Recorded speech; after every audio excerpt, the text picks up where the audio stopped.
This episode is brought to you by Coffee Mate. After watching this season of the HBO's original series, The White Lotus, this is the tropical getaway I needed. One more pina colada, please. Hey, you're not on mute. Oh, I thought I was in paradise.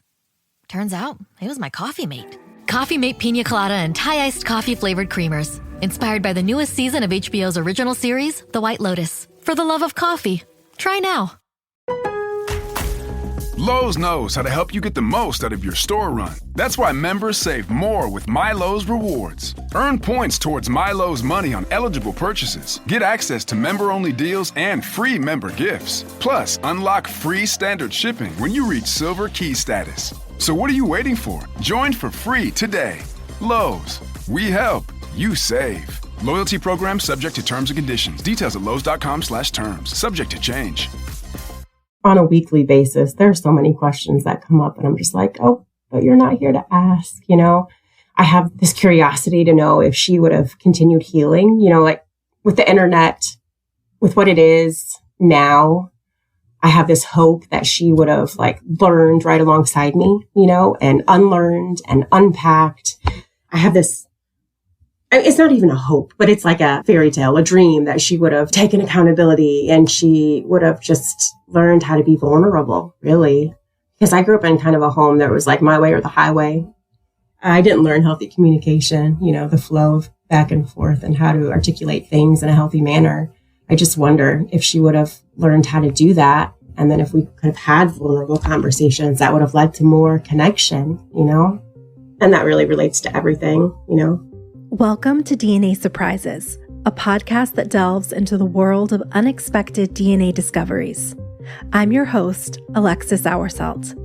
In July 2021, my life took a surprising turn when I found out that I'm an NPE, a person who has experienced a non-paternal event. In other words, my biological father isn't who I thought he was.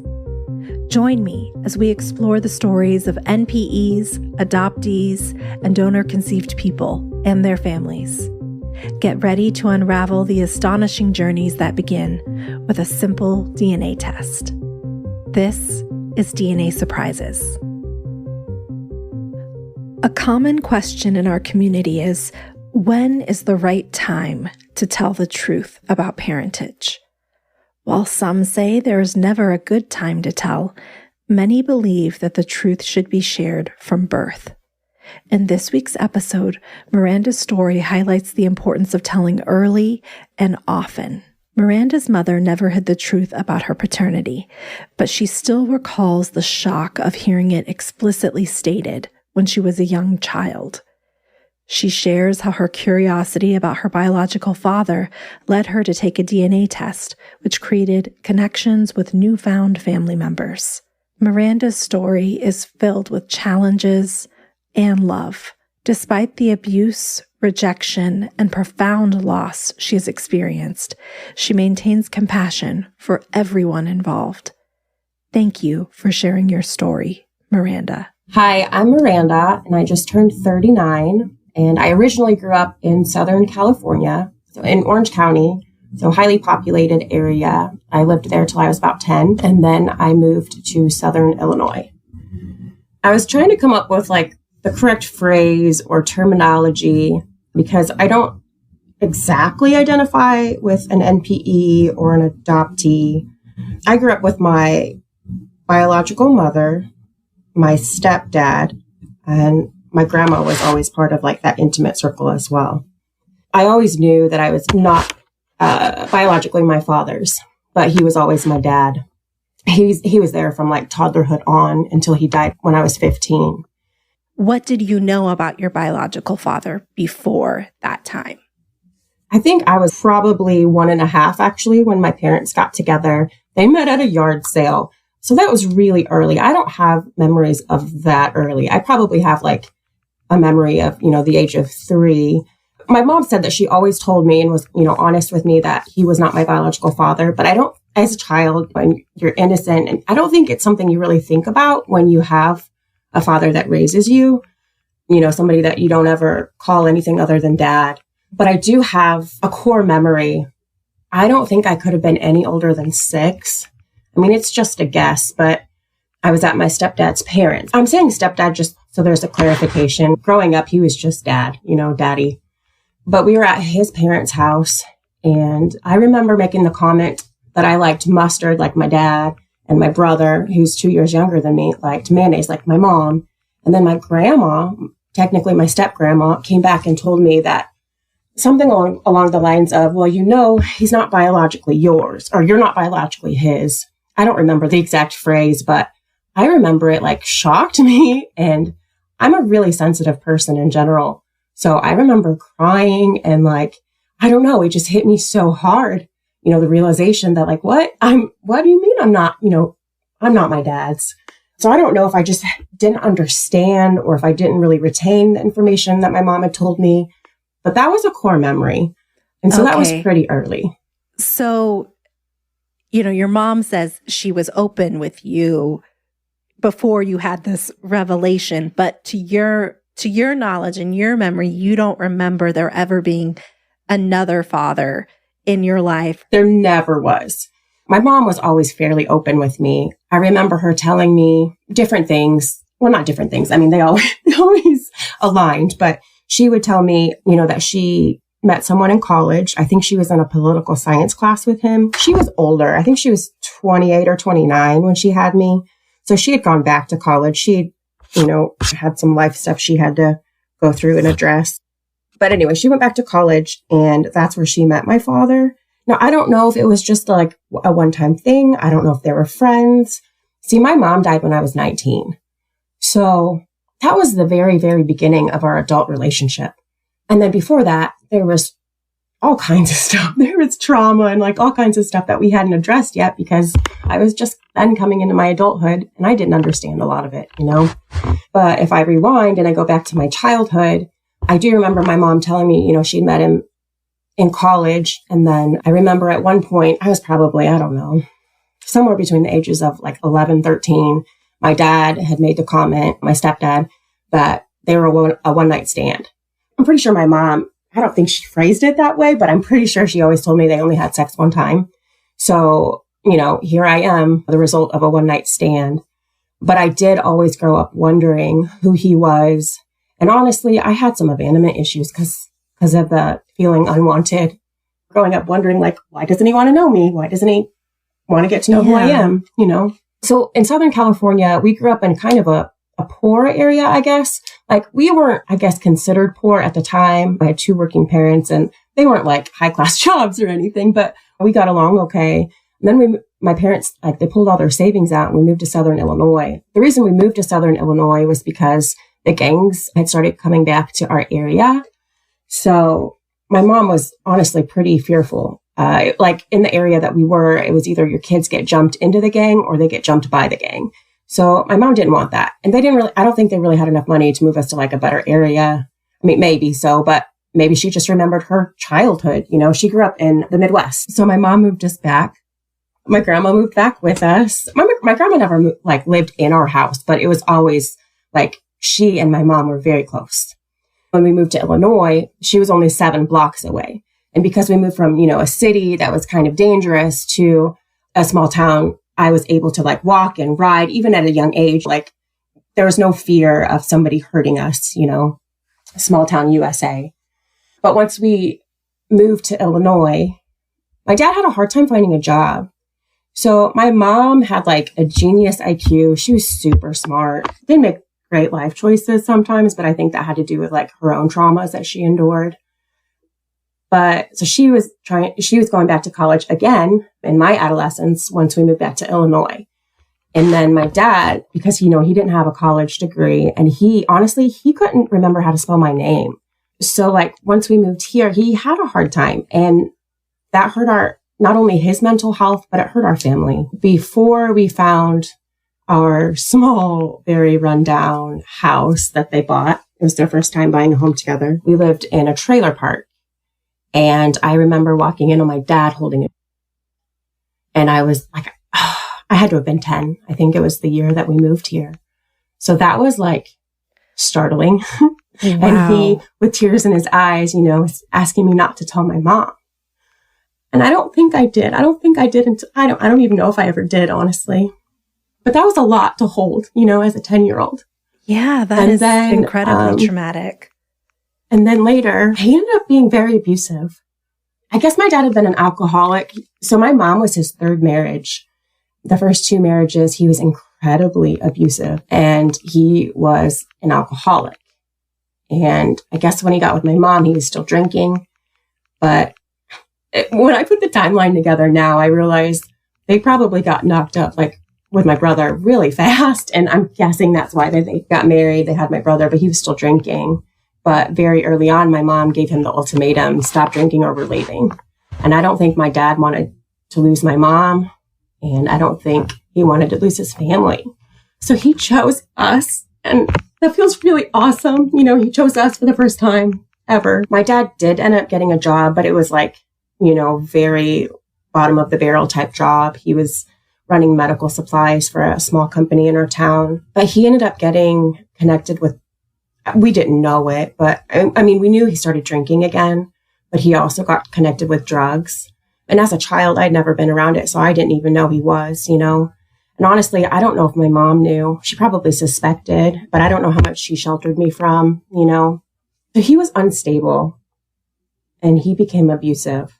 I remember, I guess it was probably a meth-induced rage, but it was so traumatic for me. He is screaming and cussing, and it's all over video games. So he cussed my brother out and was hitting him. And I remember him running after him with a baseball bat, calling him the living devil in the flesh. And that we were in a conservative Christian home. As weird as it sounds, that's what I was raised in. Oh, okay.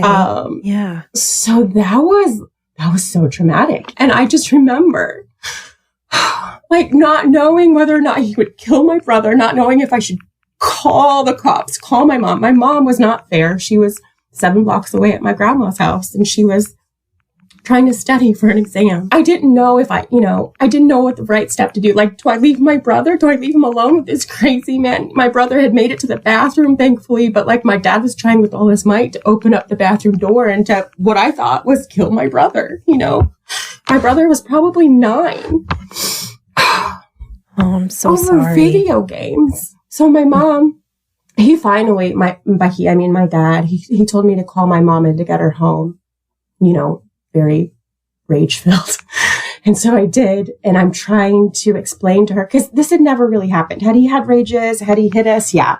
But it had never been in an extreme form like this before, And so I'm calling my mom and I'm trying to make her understand, no, you have to get home right now.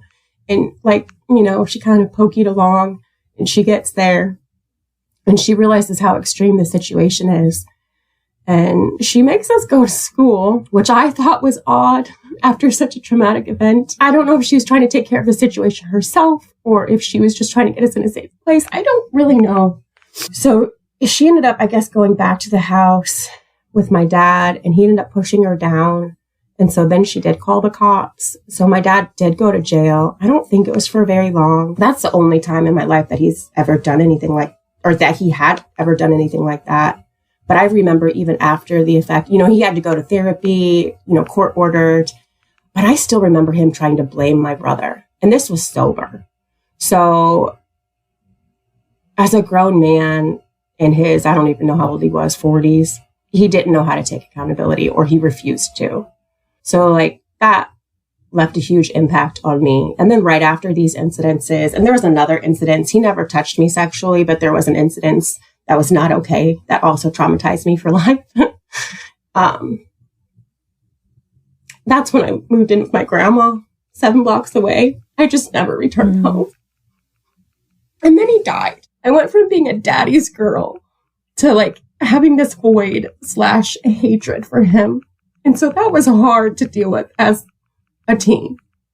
On top of that, I had undiagnosed neurodivergence, because girls are a lost era, because it doesn't always present the same way as little boys. So there was that, plus the trauma, plus, just teenage hormones. I barely graduated high school. My senior year of high school, my mom moved from Southern Illinois to Washington for an internet boyfriend. And honestly, I do think it was good for her. My mom had a lot of physical problems. She had lupus.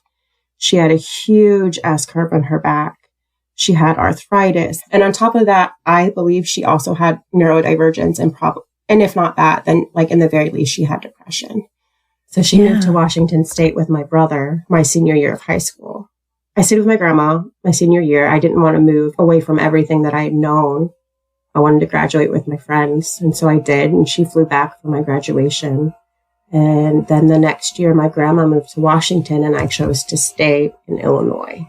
At 18, though, my mom helped me with an internet search. So the internet was like, just starting. And my mom paid $30 for a cheap internet search, just a basic search, because we knew my biological father's name and she thought she knew his birthday.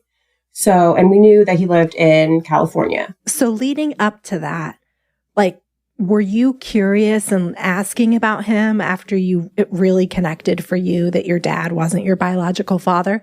Or when did your curiosity really start up?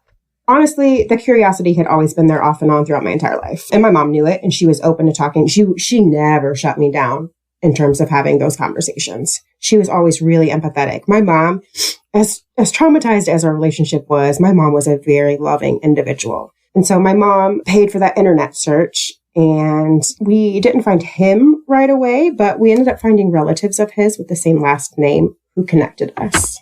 So you connect with this family, and what happens there? Are they open to you and share information? I ended up talking to my biological father. I don't remember like the very first conversation. What I do remember, though, is talking to him and him not understanding why I was reaching out to him. Like, I don't know if it was just out of sight, out of mind. I don't know if he was like, he basically was just really confused, or that's how he acted. I don't know. I don't know if it was an act or if that's just what he wanted to believe. I do remember him saying something along the lines of, you have a dad, you have a family. And inside my brain, I just wanted to be like, oh yeah, do you want to know about that family? So he set rules. I was only allowed to contact him while he was at work. And I'm pretty sure it's basically only supposed to be through email. I have 2 half siblings that he was married and he had 2 daughters. They didn't know I existed. And neither did my grandmother, my paternal grandmother. He had basically kept me a secret from everybody. His wife did know about me, but he had lied about the circumstances. So when I reached out, she put dates together and realized that he had lied. So I guess when he and my mother had gotten together, they were engaged to be married. When my mom and my dad, my stepdad, they had taken my biological father to court when I was a toddler to get child support. So from the age of, I think, 2 to 18, I got $99 a month. Okay. So his wife knew about me, but he had lied about the circumstances. But my youngest sister, she was only 12 when I reached out. I remember talking to her because she was so excited and she was so lovely to talk to. Even though, at the big age of 18, I felt like I was a lot older than the 12-year-old, but we still had this, this connection, I guess. So I did feel like loved and wanted talking to her. And then I talked to my sister, who's actually she's, I think, just under 2 years younger than me. She didn't really have an interest, to get to know me. And I don't remember the time frame very well, but at one point she had told me she'd gone her whole life not knowing me, so she could go the rest of her life not knowing me. So our relationship never really flourished past that. Yeah. I think we were Facebook friends for a while, but she's not incognito on social media now, but she's kind of limited. I don't reach out to her to respect, basically what she last left me with. And then my paternal grandmother at the time, she and I started talking and emailing, I think, right away. And so she was so mad at my biological father because she never knew of my existence. So my biological father is Mexican. So that's another part of growing up. I look like my mom, but there's features of myself that are very different. I'm I'm darker skinned. That is one thing that I got from him. I have these huge chubby cheeks and I've like and a big old nose. Like it's not disproportionately sized, but it's wider. And I've given it to all of my kiddos. I have very curly hair. I don't know. There's just these things that I grew up, and even in my adulthood, honestly, seeing Mexican people or people that I thought were probably Mexican and just wondering, I wonder if, I don't know. I just had these random thoughts, especially in California when I was a child, the innocence of a child. Like, I wonder if that could be a relative of mine. I wonder if that could be my dad, and then into adulthood, like, I guess it more so connects you with this, like, this feeling of loss almost. I don't know. It's weird to have a feeling of loss when you've never known something. Yeah. Did you always know that you were Mexican? Did your mom tell you that? I did. Okay. I did, but my mother never helped me. Well, as far as I can remember, I don't remember a lot of my early childhood. So I think it's probably because of the later traumas, to be honest. I don't remember ever connecting or learning about that heritage, at all. So I've really started exploring that in the last couple of years, to be completely honest.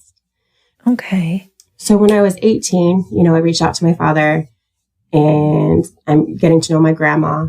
I did end up emailing my biological father, and I told him that I could tell he wasn't interested in getting to know me. I told him I was leaving the door open, but I wasn't going to put forth the effort anymore to try to get to know him. When I was 21, I flew to Southern California because my stepsister, so my stepdad, the one who raised me, he had a daughter from a second marriage. She had always lived with her mom. And so she was getting married. So I flew out there for her wedding, and I ended up meeting my paternal grandmother for the first time, getting to see my grandmother's house and all these pictures. And I don't remember anything really about the visit, like specifically other than, her showing me everything. But it just felt really good. And it felt good to be embraced by this, grandmother that I'd never known. It felt so good to see somebody who was dark skinned, like. Mm-hmm. It was validating to get that genetic mirroring. Yeah. This episode is brought to you by State Farm. From your morning podcast to your afternoon playlist, State Farm knows you personalize your entire day. And that's why State Farm helps you personalize your insurance with the State Farm Personal Price Plan. It offers coverage options that help protect what you care about most at an affordable price just for you. Like a good neighbor, State Farm is there. Prices vary by state. Options selected by customer. Availability and eligibility may vary.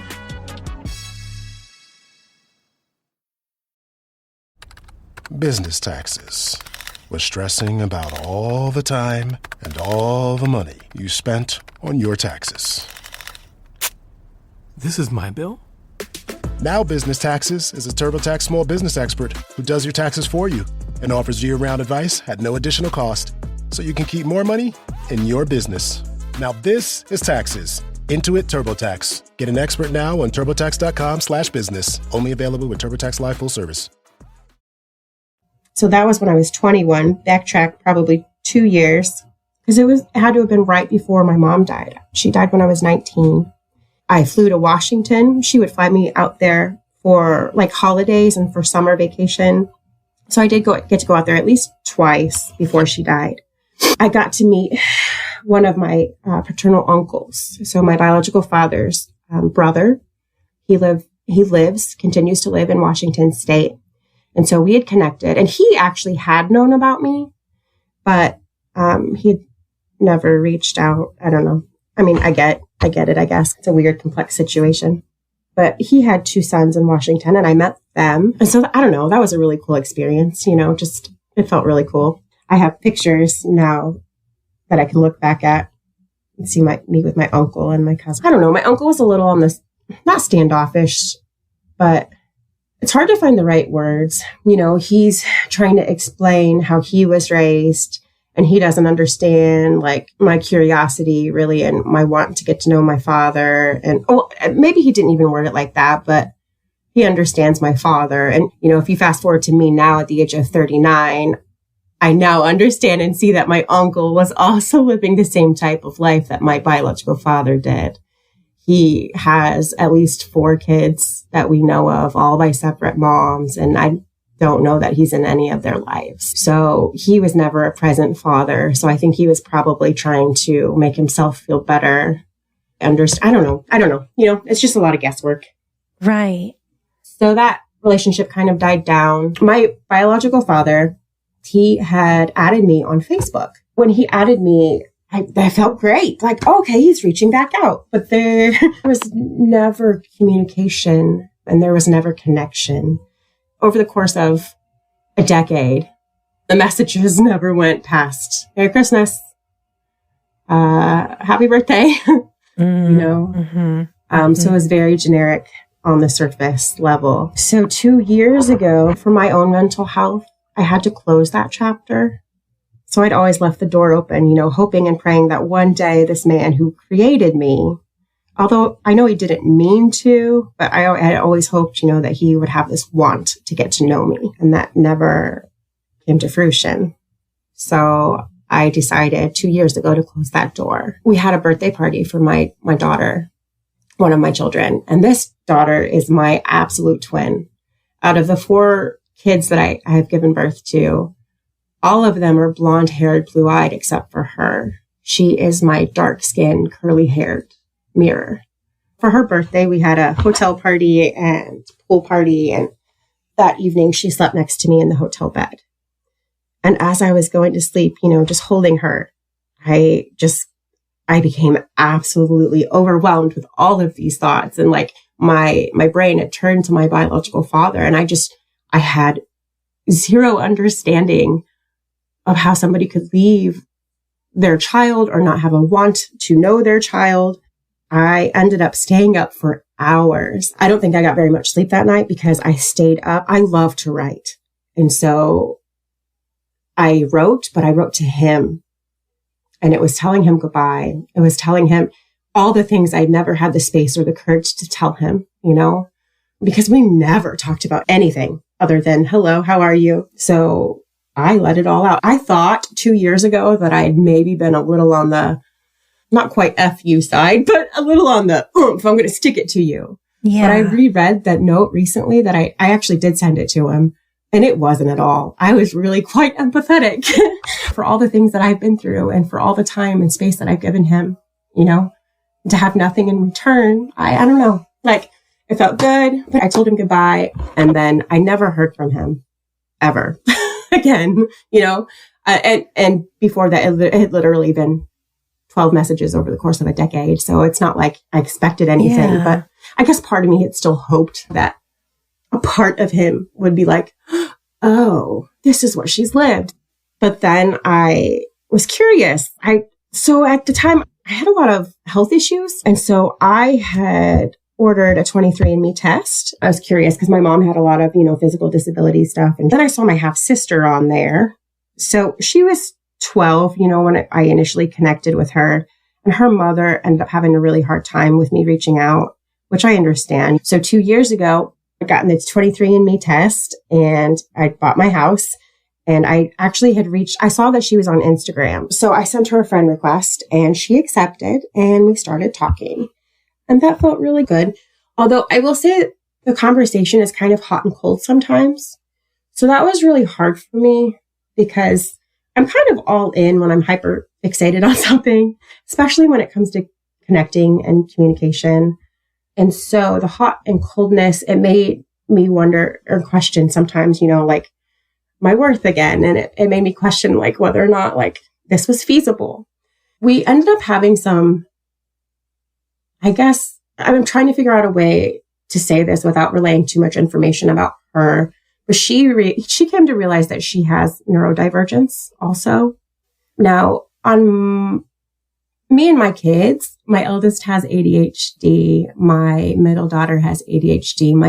My son, my only son that I've given birth to, he has autism. So there's neurodivergence, and it can be genetically related, especially with, I don't know. No, it's okay. There's some genetic component. Absolutely is. But then, to have my sister say that she realized she has neurodivergence, and then it made the hot and cold way of conversation make sense. So I'm not going to say we have a close relationship, but we did finally meet for the first time last February. So that was about a year ago. She lives in Georgia. She's lived in Georgia with her mom for a long time. And so she drove from Georgia. I drove from mid-state Illinois, and we met in Tennessee. Neither one of us had been to Nashville, Tennessee. So we went, and I don't know, we'd never been around each other before. So that was a new experience. There wasn't too much conversation because, I don't know, it's just uncomfortable. Like I grew up not knowing that family, and she grew up in that family. And so it's just a weird mixture. It's like neurodivergence meets the awkwardness of half sisters meeting for the first time meets, I don't know. It's very interesting to me that you had connected with her so many years before, and then through DNA testing is really how you made that connection again. So, you did not or have not had the opportunity to connect with your biological father since you sent that message, 2 years. And even then, before that, he wasn't really involved. How have you been able to cope with that sense of rejection from him? Have there been any specific things that you've done to work through it? That's a great question. I've learned to feel my feelings, to work through them. So that's a big thing because I don't have the opportunity to get my heritage through him or through his parents. Because of all the trauma, I didn't exactly have the healthiest of communication skills. And so in my 20s, when I realized like she was liberal, but she was also conservative Christian. So she was very anti anyone who is lesbian, gay, bisexual, trans. Like she was very openly anti. And I was very openly like, no, love everybody.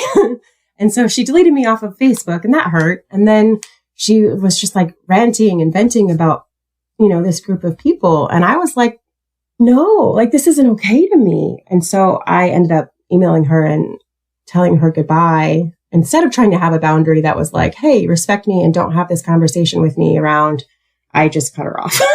So 2 years ago, everything was about 2 years ago. Like it was a few months after I told my dad goodbye. I tried reaching out to her, and I sent her this long, really pretty message about just this want, of getting to have that familiar mother relationship. I'm not an eloquent speaker in any way. Like when I can pause and put it on paper, it's different.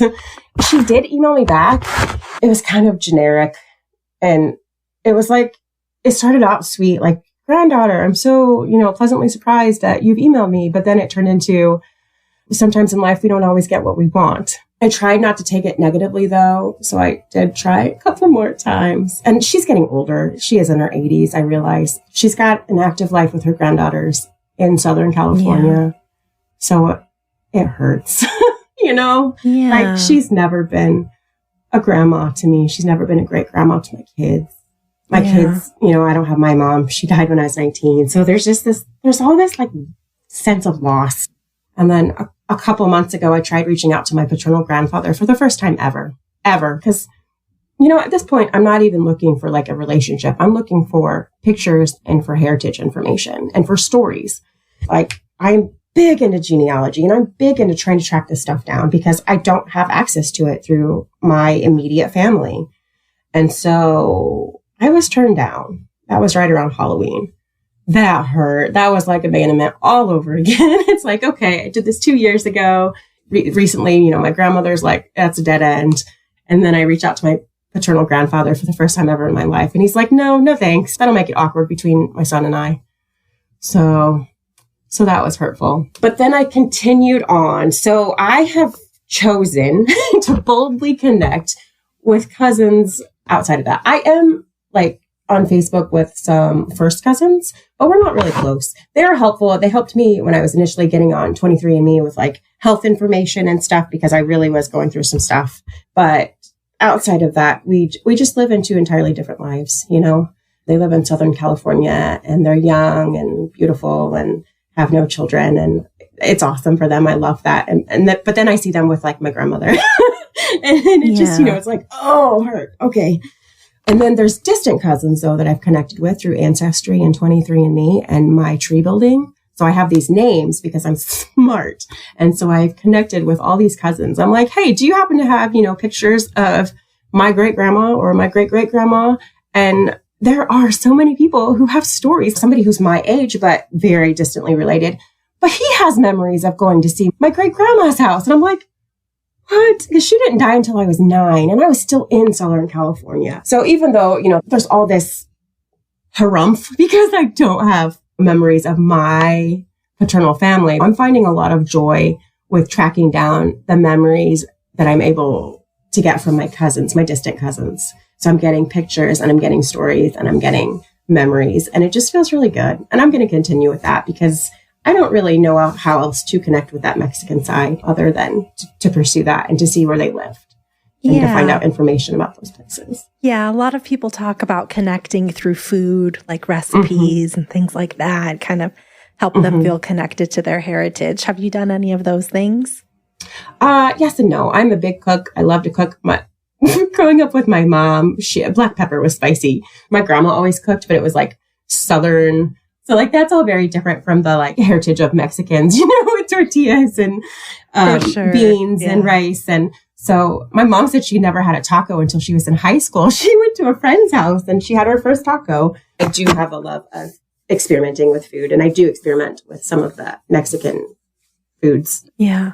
What is next for you in your journey? It sounds like you're making some awesome connections with cousins. Is there anything else that you're hoping to do as you look to the future? Not really. I just continue along this path. I do wonder if any of my paternal uncle's children will show up on Ancestry or 23andMe. There's some questions there, but outside of that, no, just to keep living, connecting, finding more pictures and memories and stories.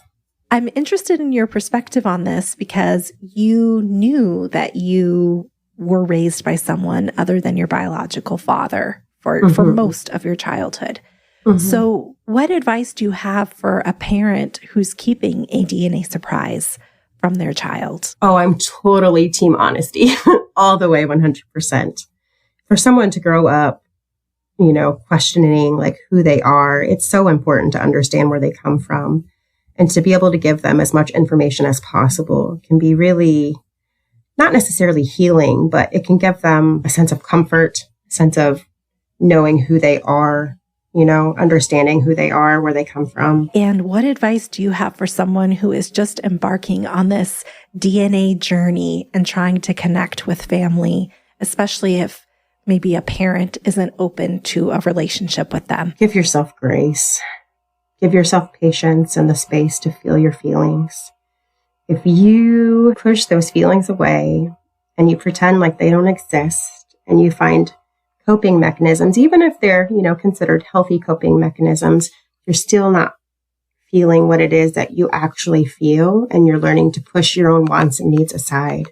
So I just ask you to believe in yourself and to give yourself grace, because any and all of the feelings that you feel are okay. It's okay to have big feelings and to have great sadness and grief. It's okay to be happy, to have connections, and it's okay to feel sad, I guess. That sounds so silly, but it's okay.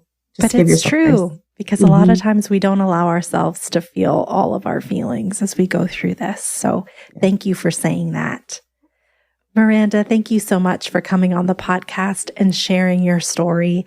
I totally understand that you don't feel like you fit perfectly in a box in the DNA surprise community, but you still have so many of the same emotions and feelings, and you're going through it in the same way that so many of us are. So thank you for coming on and being vulnerable.